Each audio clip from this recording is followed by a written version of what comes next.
अस्सलाम वालेकुम। जैसे जैसे अब एशिया कप नज़दीक आ रहा है, बाबर आजम के लिए आवाज़ें और बुलंद होती जा रही है। और सभी जो फार्मर क्रिकेटर्स हैं वो अब डिमांड कर रहे हैं कि भाई बाबर आजम को फिर से T20 फॉर्मेट में वापसी होनी चाहिए उनकी।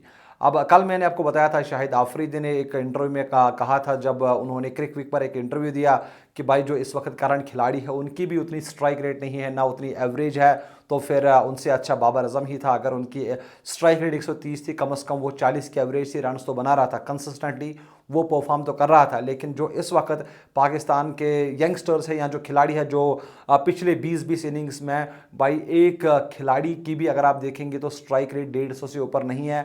अगर आप हसन नवाज को छोड़े जिनकी लगभग 170 के आसपास है, और उसके पीछे वजूहत यह है कि उन्होंने एक मुकाबले में 45 गेंदों पर वो 100 रन बनाया था और उससे उनकी स्ट्राइक रेट बेहतर हुई है।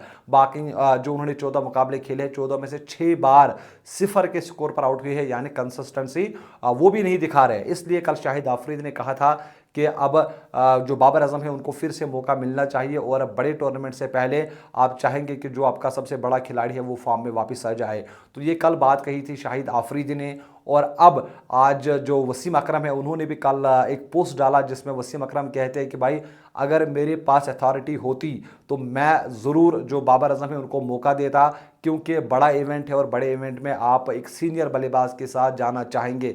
इसलिए मेरे पास अगर अथॉरिटी होती तो मैं बाबर आजम को ज़रूर पिक करता और बाबर आजम T20 फॉर्मेट में वापसी करता। तो ये दो खिलाड़ी है जिन्होंने भाई साहब ये बात कह दी। और बासित अली जो लगातार बाबर आजम के ऊपर तनकीद कर रहे थे, तो वो भी अब थोड़ा सा अगर आप देखेंगे उनका रिसेंट इंटरव्यू, वो भी अब बाबर की तारीफ करने लगे कि भाई हमने जो सोचा था कि पिछले जो 3-4 सीरीज़ पाकिस्तान ने खेली है, किसी भी बल्लेबाज की उस तरह की स्ट्राइक रेट नहीं रही, उस तरह की एवरेज नहीं। और आप हैरान हो जाएंगे कि पाकिस्तान के जितने भी इस वक्त T20 बैटर्स है, किसी की भी एवरेज 30 नहीं है, किसी की भी एवरेज 30 से ज़्यादा नहीं है। किसी की 18, किसी की 20, किसी की 22। और आप बड़े इवेंट में उन खिलाड़ियों को शायद मौका नहीं देंगे जिनकी इस तरह की एवरेज है। और आपको चाहिए एक ऐसा खिलाड़ी जिनकी एवरेज 40-45 हो। तो बाबर आजम एक ऐसा खिलाड़ी है जिनकी एवरेज 40 है। अगर स्ट्राइक रेट की बात करें तो भाई जो इस वक्त खेल रहे हैं ना आपके खिलाड़ी, सलमान अली आगा की स्ट्राइक रेट 115 है, हारिस की स्ट्राइक रेट 137 है, फ़खर जमान की स्ट्राइक रेट 131 है,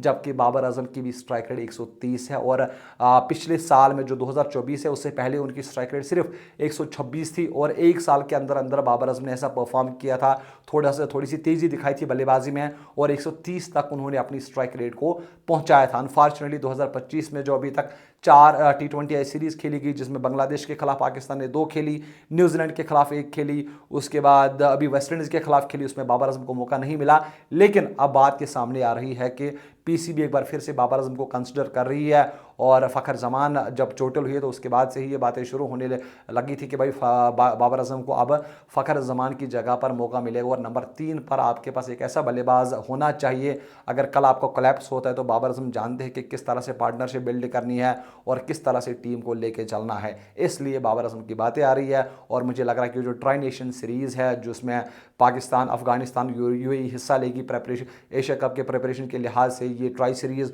बड़ी इंपॉर्टेंट है। और मुझे लग रहा है कि उसमें बाबर आजम को ज़रूर मौका मिलेगा, और एशिया कप में भी शायद आपको बाबर आजम खेलता हुआ नज़र आ सकता है।